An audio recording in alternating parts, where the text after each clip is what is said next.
PRJÓNSDÓTTIR is a creative band that designs and produces quality products from Icelandic sheep wool, a unique and sustainable source. Its combination of fibres results in a wool that is warm, lightweight and water repellent. PRJÓNSDÓTTIR is a collaboration between the designers Brynhildur Pálsdóttir, Guðfinna Mjöll Magnúsdóttir, Þórifur Sigurðsdóttir and the knitting factory Mjöll. Ladies and gentlemen, please welcome Guðfinna Mjöll Magnúsdóttir and Brynhildur Pálsdóttir.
Hello everyone.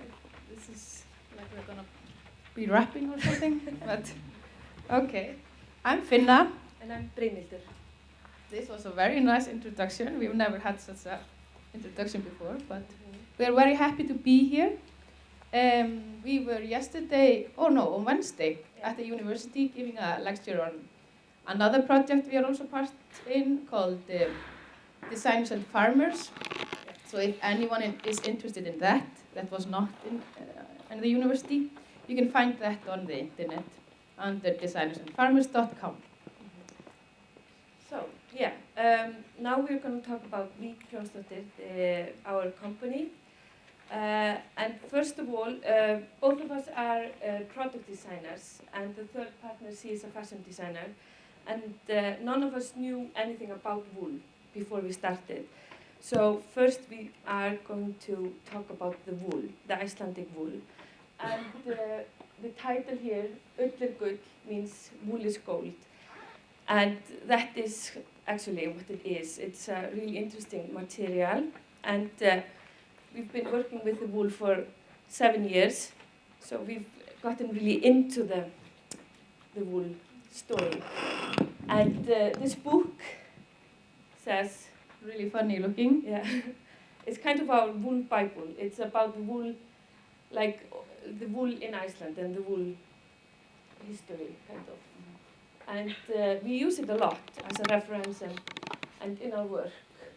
So, so we were wondering that would maybe, it's of course in Icelandic, so you won't understand, but here are a lot of images and it's just interesting how they have read it, written this history down. Mm-hmm. So we will, just if you want to, you can pass it around. Yeah.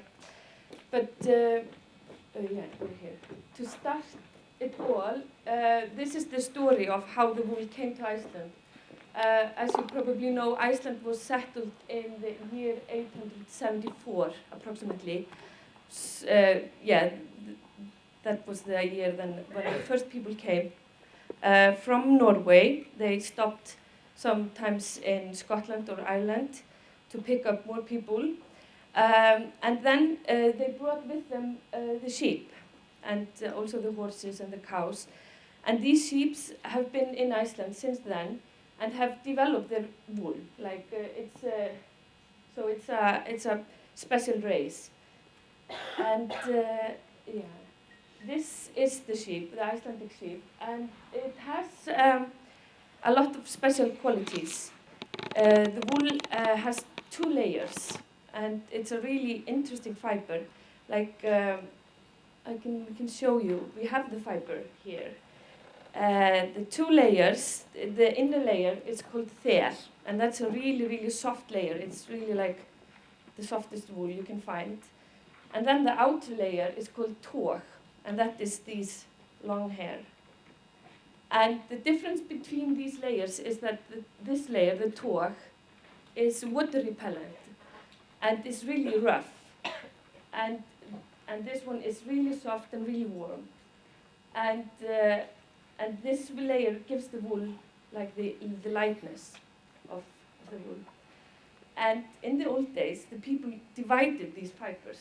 You know, they made clothing for the inner to wear next to the skin with this layer, and then they made outer clothes with this layer. And yeah, we can pass it around so you can feel the difference. Yeah, but yeah, actually today we have like for the products that we make, these layers are mixed together because after they put them into the machine, like when they stopped making things in their hands. So this is an image that shows the colors and the different types of wool, like in the different types of, you know, like when it's just raw and then when it's spun. Yeah, and Finna is going to bring the box to you so you can feel the difference in the fibers. So,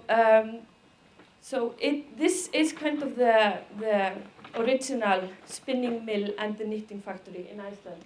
And it's not an exaggeration that if the wool would not have been in Iceland, I don't think that we were alive. You know, the wool kind of saved us. And everybody in old times knew how to spin, knew how to knit. And this is what people did in the evenings. Everybody was spinning and knitting. And this was, you know, just to survive, you know, to have clothing. And today, or this is the first wool factory that started in the north part of Iceland. And this is the house. It's quite dark. This is the first house that housed a machine, woolen machine, to spin the wool. So the farmers brought the wool to this house for this man to spin it. And it's really interesting. This guy was called Magnúsdóttir, and today we have a business manager managing our company. And this is actually his great-great-grandfather. So that's really interesting that we have the manager. Our manager is the ancestor of the first guy that started the wool industry in Iceland. And we think that's quite tough, you know. Yeah, he didn't know about it until we made him read the book, so that was kind of nice. Yeah, so. Yeah, okay, so also just to give you an example of how the landscape was in Iceland. So the wool industry was really blooming in the 70s and into the 80s. And you see there, 1985, we had 52 knitting and sewing factories around Iceland, and there in the dots. So, and a lot of it was exported to the States, and yeah, it just was blooming, and but then it collapsed. The industry totally collapsed, and 2010 we had 5 knitting and sewing factories left, and that was also the same situation when we started 2005. So and when we started, I mean, like Brynhildur said, we are product designers. We never thought we would work so much with wool or in textile or something like that. But, I mean, it was like, at that point in 2005, farmers were throwing wool away. They were getting so little for the wool. Factories were being closed down and even just thrown to the, garbage or like. So it was really a sad thing, because the wool in Iceland is like the forest here in Finland. I mean, we don't have any forest, but we have all this wool. So, and we as designers, we thought it was really sad if we would still have all this material, but the production would die. And we really did not want that to happen. So we kind of felt obligated to deal with this material, because we were sure there would be some possibilities in doing something creative and interesting and trying to, you know, reach for another market. And yeah, just also to give here, sorry it's in Icelandic, but okay, we are 320,000 inhabitants in Iceland, the first column there. And then we have 457,000 sheep, and then we have 2,000 sheep farmers. So this is just, yeah, to give us some kind of picture of it. But yeah, so we kind of felt obligated to show that it was some new, like show new opportunities and possibilities with this material. And also, I mean, we think a big part of the reason why the industry collapsed was because there had not been any product development or interesting design happening. They were just kind of just producing and yeah, so it was a need for some designers to step in, we thought at least. And and we teamed up with the oldest knitting factory in Iceland, which is in the south of Iceland, in a village called Vík. And all the knitting factories, and I mean especially this one, is with quite old machinery, kind of lo-fi. And most of them are from the 70s. So we also knew from the beginning when we started collaborating with them that we were not dealing with the latest technology in knitting. So we had to build our identity on something else. So we decided that we would have a like strong concept behind the products and build it rather on that. But here is a little insight into the factory, and yeah, in the factory there is no digital machine. It's yeah, and you see here, you see some cassettes there, and these are the cassettes that store the pattern for our products. So when we are designing a pattern, we can only, you know, have it this kind of wide and this kind of high. Do you hear me? And then the knitting master has to, and we have to send it like just a drawing into him, and then he has to pick it in and put it into these cassettes. So there were a lot of limitations, but we had to work within these limitations and try to approach that in a creative way. So we are gonna, to give you a little more insight into the factory, we're gonna show you a little clip of a video that we made in 2007. It's really lo-fi and really homemade, but it's an interview with the owner of this knitting factory.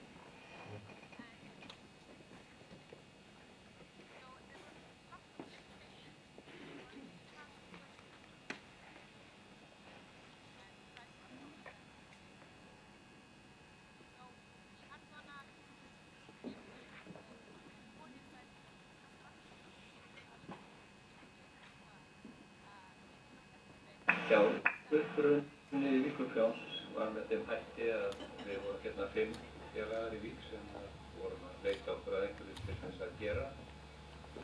Og við stofnuðum þessa prjónaverksmiðju og byggðum yfir hana hús, og þetta var 1980, þannig að þetta er orðið 27 ára gamalt fyrirtæki. Nú, þetta var til að byrja með bara sokkaverksmiðja, en seinna með sameinuðust við hérna öðru fyrirtæki sem var að framleiða peysur úr íslensku ull, og þannig fórum við að nota íslensku ullina. Já, við vorum allir heimamenn hér sem byrjuðum á þessu, og það var auðvitað verið að sækjast eftir að auka hér atvinnu í þorpinu, og reyndar var það árabil að þá var Víkurprjón fjölmennasta fyrirtæki hérna í Vík. Var með rúmlega 20 manns í vinnu. Það var í kringum 1990, þannig upp úr 1990. Síðan hefur farið fækkandi fólki, og þá sérstaklega vegna þess að sokkaframleiðslan hefur dregið svo mikið saman út af samkeppni frá Asíu. Við höfum verið að tapa svo mikið markaðshlutdeild fyrir þeirri samkeppni. En alltaf verið að verða stærri og stærri hluti af starfseminni er sem sagt peysurframleiðslan og framleiðslan úr íslensku ulli. Við byggðum yfir þessa starfsemi, hús yfir alla starfsemina, og höfum þar stóra verslun þar sem við seljum ferðamönnum okkar vörur og það í rauninni það sem að svona einn stóri þátturinn í starfseminni í dag, það þessi ferðamannaverslun og það afskaplega gaman að selja ferðamönnum vörur sem eru framleittar á staðnum og maður finnur það að þeir eru mun viljugir til þess að kaupa vörur sem að þeir sjá að eru virkilega framleittar hér og framleittar á Íslandi. Þannig að mörgu leyti hefur þetta verið mjög jákvæð þróun þó að við höfum hoppað á hæli á vissum sviðum og þá höfum við verið að sækja fram á öðrum sem eru kannski ekki síður spennandi.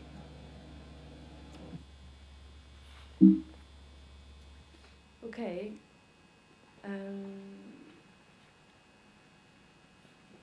So,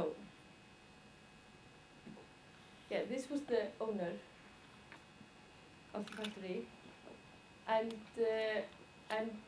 as we were working with this machine knitting things. In Iceland, people knit a lot, so like the locals, they respect more the hand knitted stuff rather than the machine knitted. So that was also a challenge for us to make the machine knitted objects interesting and that people would like to buy them. Okay, so after we started researching, we decided that because as you saw in the image before, I mean, this was the hand-knitted sweater is kind of the identity. It's called the Icelandic sweater. But of course, when you start researching it, you can this pattern you can trace it of course to Scandinavia and wherever. It's really it does not have so deep Icelandic root in that sense. So we also thought that we did not want to work with that these kind of patterns. We wanted just to approach it in a totally different way and create a new identity, but still build it around inspiration locally. So when we started, we made kind of a radius around the factory that we used as inspiration, and we looked for stories and all kinds of things that could inspire us in some way. And we also took this decision that we did not want to only work with sheep colors. We wanted to just work with colors.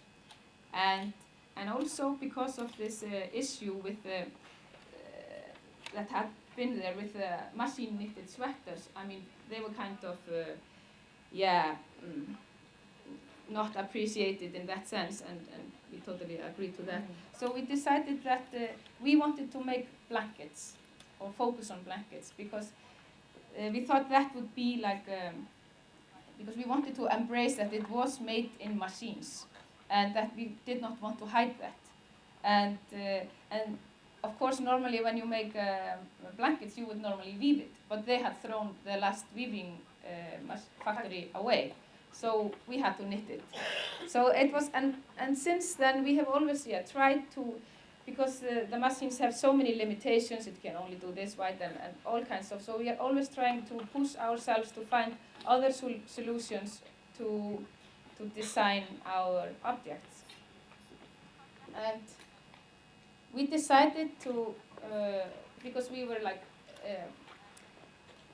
in the beginning we were actually 5 designers, but today we are 3, and in the beginning it was a project, but today it's our company. So a lot of things have changed in the past few years, but we decided to make kind of like a person that we call or name PRJÓNSDÓTTIR. So PRJÓNSDÓTTIR is like a name of a woman in Iceland, even though it's not. So Vík is the name of the town where the factory is, and Prjón is knitting. So it's like Vík, daughter of knitting. And we thought it was good to make this person, because when you are working together, you think differently, you have a few brains that are working, and so it's good to unite in some kind of alter ego. And of course we control Vík, and we control what he thinks and what he's inspired from.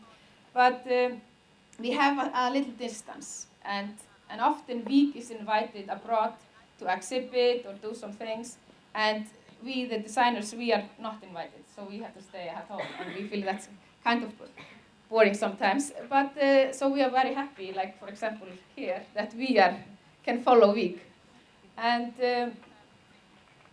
so here you can see, and we really also a key thing was because when you're producing in Iceland, of course, it is more expensive than if you would be producing in some other countries.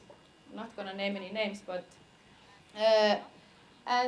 so we knew we would not compete in price. So we had to compete in something else, and we knew we had to have a strong design and strong identity, and that is what our brand is. Our special identity. Yeah, and just want to show you some examples of our work. This is the first blanket, or like from the first collection that we did in 2005, and it's called the landscape blanket. And this is actually just like a slice of Iceland, the area where the factory is located, and it's a really dramatic area.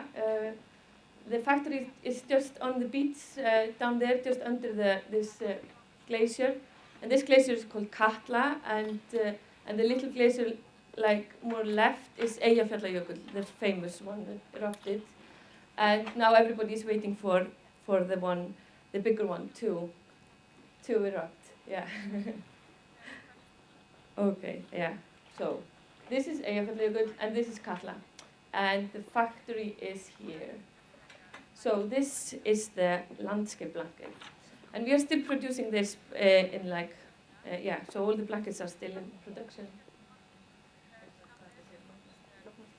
Yeah, and this blanket is the most complicated blanket that we do. It's like knitted in layers, or it's knitted and then it's cut out and sewn together in layers. And it was really interesting because when we handed in the drawing to the factory, the ladies that work there, they all come from this area, and they were like correcting us, like this is not quite right, the river goes a little bit like this. So that was kind of beautiful. They knew the land much better than us. And yeah, so this is the landscape blanket.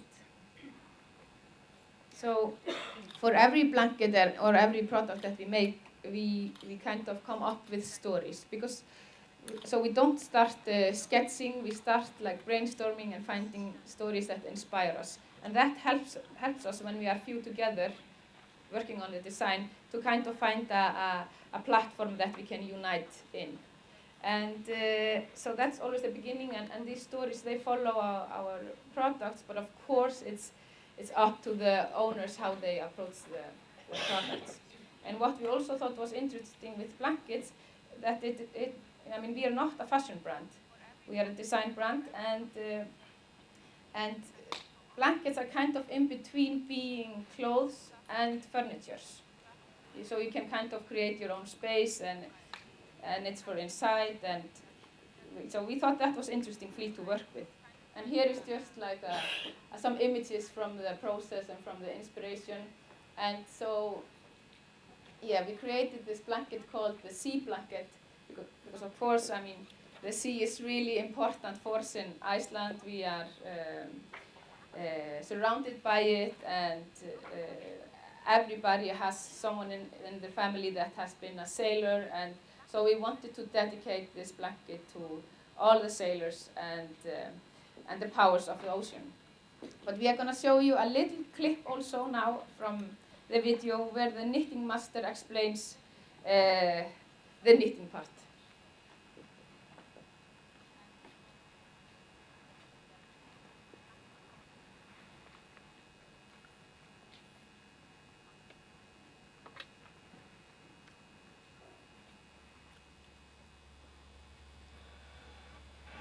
Ég heiti Pálmi, eða bætum við einu link, ég ætla að segja það. Sama, ekki að góða sér. Þetta sjávarþeyfið, og þetta meina samverðisspektur. Það eru allar upplýsingar fyrir prjónið. Það bara svona.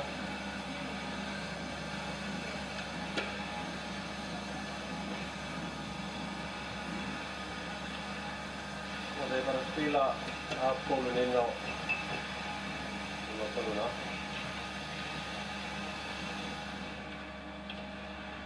Þá spilar hún.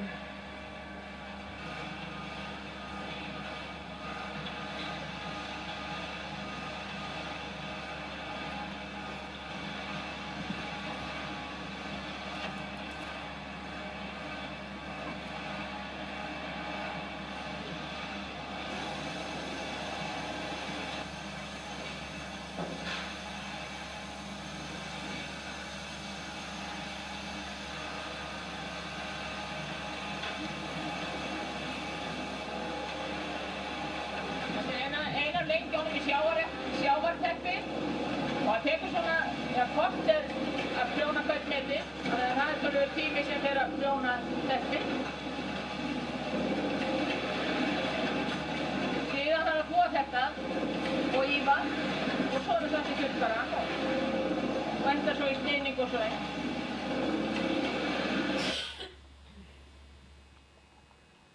Okay, so you see that it takes some time to do this, and we have always also put a lot of emphasis on the origin of the production, the traceability and the origin of it. Okay, sorry.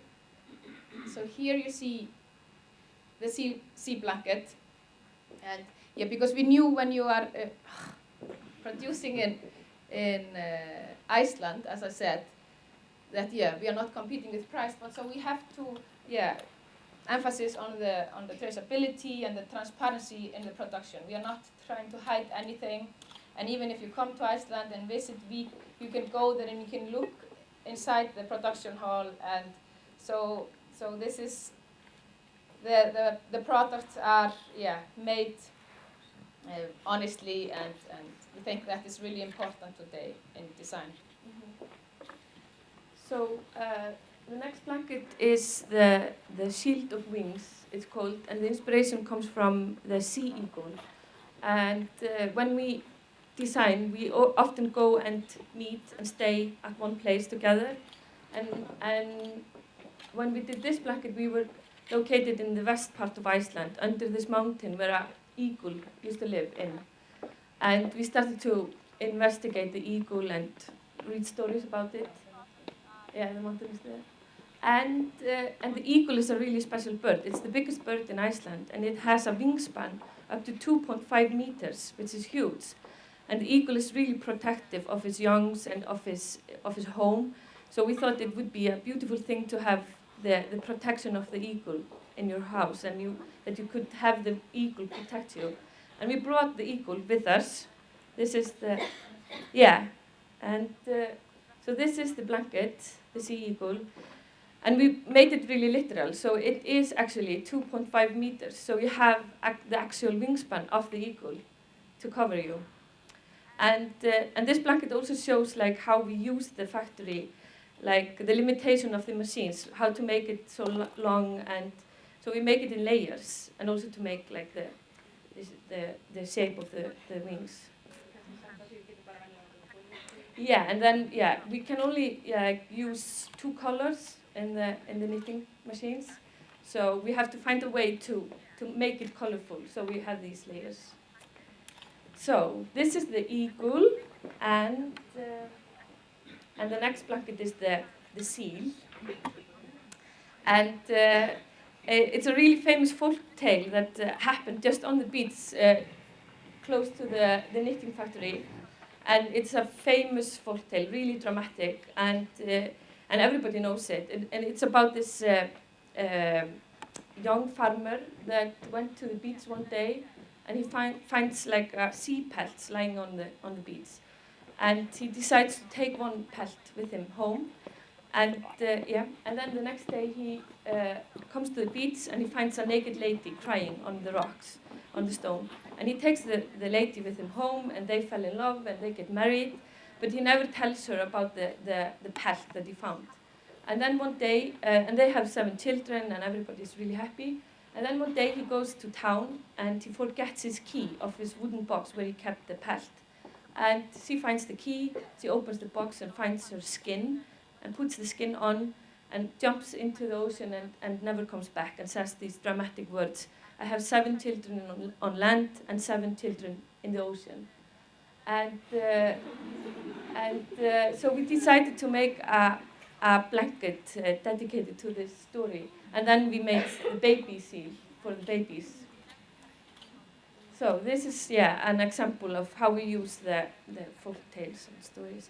And then the seal pelt has traveled a lot, and he has been remixed by the fashion designer Henrik Vibsko from Denmark. And so he was walking on the catwalk in Paris 2008. And just in a few weeks we will release a new remix by Eli Kishimoto, a Japanese London-based fashion brand. So it's also really important for us to see the blankets like travel and develop, and that's really exciting for us also. Then we decided to dedicate one blanket to the snow, and we think, or we see is really fascinated by all these natural phenomena, and something that is so close to us and so familiar, and the snow is, we think it's so amazing how this ice-cold material can also be very isolating and even save lives if you get lost in a snowstorm. So yeah, we got really fascinated by that and wanted to make one blanket that was dedicated to snow. And here you can also see in these processes, I mean, of course, there's a long process behind every blanket, and okay, first of course the concept, and then designing it, and then you see here color examples. Of course, it's very sad. It's also dark. It should not be so dark, so you unfortunately don't see the images well enough. But under there, for example, is the owner of the knitting factory. So we brought it even there and let him try it. And so yeah, so we go through all kinds of testings, of course. And here is the snow blanket, and we like to add these elements. For example, here you have the socks they are part of the blanket, and these details are in the bows and so on. And then we have as Vík gets older, and the more she travels, the more she gets inspiration from other places. And for example, this is a blanket that is called the Hidden World, and that is kind of we were inspired by the other world and the things that are beyond, and Vík believes in that. And so we looked into, I mean, both in Iceland, people are believe in all kinds of these things that you don't see, but some people feel them really strongly, okay, and some people see them. And but we also looked into shamanism, and here you see a image of an Alaskan shaman, and he is healing a sick boy that is under his hands there, and we were really fascinated by his costume. So that was kind of an inspiration. And also here, this is a drawing, Inuit drawing, and we thought it was so interesting, like this connection between the animals and the humans, and all of that, all of these things. So we made this blanket that is has these healing hands, as we call them, that are inspired by the shaman costume. And you don't see it so clearly, unfortunately. And then we took the healing hands and we just also separated them and made scarves, so you can get them also just separately.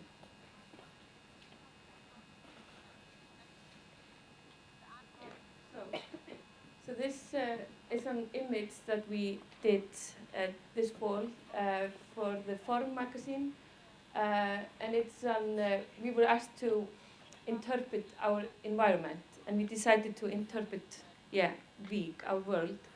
And this image shows all the elements that are behind our work. Up in the corner is the time, because the third partner, she lives in New York, so we work a lot through Skype, and we're always trying to synchronize the timing, and then there are all kinds of other elements: the energy, the cakes, the wool, the material, and the dialogue, the machines, the stories. And maybe, we are still doing all our production in Iceland, but since we started, a lot of things have changed. Like 2005, there was very little things happening. There were the factories needed more work and so on. But 8 years later, the knitting industry and the wool industry in Iceland has really bloomed again in some sense. So now we are struggling to get space inside of the production. So it's a kind of a strange situation, and now we even don't have the space that we need inside of these factories, because there are still only 3 knitting factories in Iceland. So, and it's a very strange situation, so we have to look into these possibilities if we have to move some of the production somewhere else. But so there are a lot. We are always, we're always dealing with some issues, but if we do that, then we would like to work with a small-scale factory somewhere close by, and then we would also work with local material from there, because we would not want to export the Icelandic wool and take it back and so on. But our sales are like 50% in Iceland and 50% abroad, and then we are also kind of dealing with another situation that there is only one spinning factory in Iceland, so there is a monopoly, and that can be really a difficult thing when one factory is ruling everything, but still we have a good relationship to them. But as you've seen in the fibers, it would be so interesting to develop the yarn that we are working with today more and better. And it was really interesting on Wednesday when we met people from the Winnow project. They are working with wool, and so interesting to feel how soft the Finnish wool is, and also that you have a special race here. We didn't know about that, so maybe we should just combine the Icelandic one and the Finnish. Maybe that would be something. But I think we are done, isn't it? Yeah. Thank you very much.